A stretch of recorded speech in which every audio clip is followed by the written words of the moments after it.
L'azienda è stata fondata nel 1998 da mio padre e da mio fratello. Ci occupiamo di lavorazioni conto terzi, principalmente di saldatura.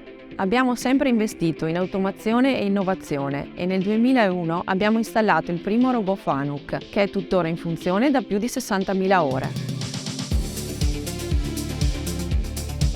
Il mercato oggi ci chiede di essere molto più flessibili e per questo la nostra scelta è quella del collaborativo.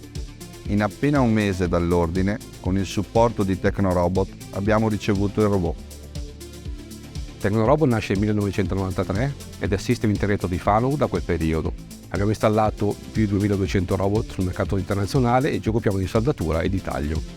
Dopo aver installato parecchi impianti con robot standard all'interno delle tende vicini, l'ultima installazione è un robot collaborativo CRX.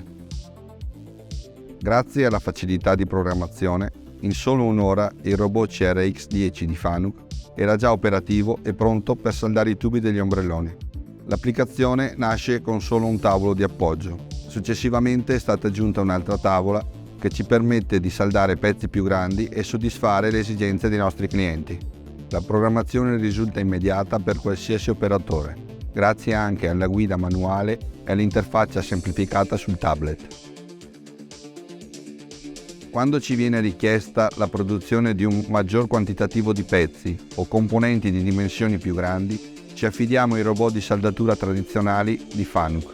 La prima isola monta un robot ArcMate su binario, che è composta da 4 postazioni in linea che ci permette di produrre 4 diverse tipologie di prodotti. Abbiamo altre 2 isole di saldatura gemelle con robot ArcMate che ci permettono di aumentare i volumi produttivi in base alle esigenze dei nostri clienti.